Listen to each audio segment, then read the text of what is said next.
புராணங்கள்ல என்னென்னமோ சொல்லி இருக்குது. கை இல்லாதவனுக்கு கை முளைக்குதுன்றாங்க, குருடனுக்கு கண்ணு தெரியுதுன்றாங்க, ஏழைக்கு பணமா கொட்டுதுன்றாங்க. எல்லாம் புராணங்கள்ல தான் இருக்கு.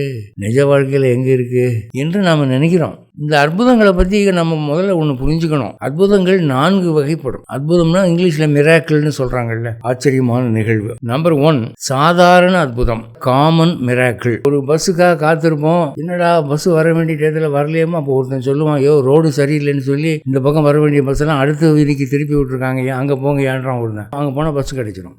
Common miracle. இது எல்லார் வாழ்க்கையிலும் நடக்கும். 2வது சிறிது உயர்ந்த அற்புதம். அது இங்கிலீஷில் சொல்கிறதுனா மீடியோக்கர் மிராக்கிள்ஸ்.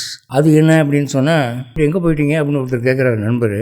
ஏங்க ஒரு போஸ்ட்டை வச்சுக்கிட்டு தபால் போஸ்ட்காரர் அதில் கவர்மெண்ட் ஆஃபீஸ் சீல் இருக்குது அப்படின்னு டிபார்ட்மெண்ட் பேரை சொல்கிறார். நல்ல வேலை சொன்னீர் ஐயா அப்படின்னு விழுந்தடிச்சு போய் போஸ்ட் ஆஃபீஸுக்கு போய் நல்ல வேலை வந்துட்டீங்க அப்படின்னு சொல்லி கொடுக்குறோம். இது ஒரு சிறிது உயர்ந்த அற்புதம். இதுக்கு அடுத்தது குறிப்பிடத்தக்க அற்புதம். இங்கிலீஷில் சொல்கிறதா நோட்டபிள் மிராக்கிள்ஸ். எப்படி இப்போ கவி காளிதாசனுக்கு காளி தேவி அருள் கொடுத்தா அவன் பாட்டா எழுத ஆரம்பிச்சுட்டான், படிப்பறிவு இல்லாதவன். சினிமா பாடகர் கண்ணதாசனுக்கு செட்டிநாடு மலையரசி அம்மன் கோவிலில் அவர் விழுந்து அழுததுக்கு மலையரசி அம்மன் வாக்கு திறந்து விட்டுச்சு, அவர் வாயை திறந்தாருன்னா பாட்டா கொட்டுது. Notable miracles.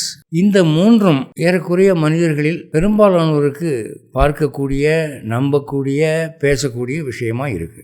4வது லெவல் ஒன்று இருக்கு. அது என்னன்னா தெய்வ அவதார அற்புதம். பகவானுடைய அவதாரங்கள் அல்லது பெரிய மகான்களுடைய அவதாரங்கள் நிகழ்த்தக்கூடிய அற்புதம். இது இங்கிலீஷில் சொல்றதா இருந்தா இன்கார்னேட்டரி மிராக்கிள். எப்படி வித்யாரண்யர் மகாலட்சுமியை பார்த்து பாடினாராம், தங்கம்மா கொட்டுச்சு. சங்கராச்சாரியார் கனகதார ஸ்தோத்திரம் பாடினாராம், தங்கம்மா கொட்டுச்சு.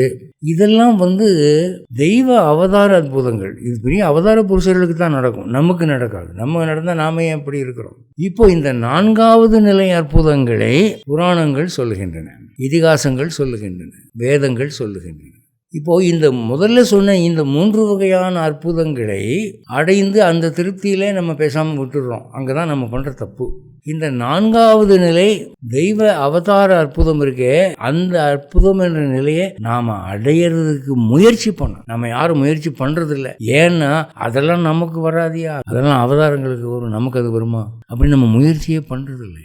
ஆனால் நம்பினார் கெடுவதில்லை. ட்ரை பண்ணி பார்ப்போமே, நமக்கு அந்த மாதிரி ஏதாவது நடக்காம போயிடுமா அப்படின்னு சொல்லி பிடிவாதமாக முயன்றால் அவை நமக்கு நடக்க வாய்ப்பு உண்டு. பெரிய விஷயங்கள் நமக்கு நடக்காது நம்ம நினைக்கிறதுனால இந்த இதிகாசங்களும் புராணங்களும் நம்ம விட்டு தள்ளி தள்ளி போய்கிட்டே இருக்கு, அல்லது நாம தள்ளி தள்ளி வந்துகிட்டே இருக்கோம். புராணங்கிறது பால்கனியில தான் இருக்கும், நமக்கு இல்லை.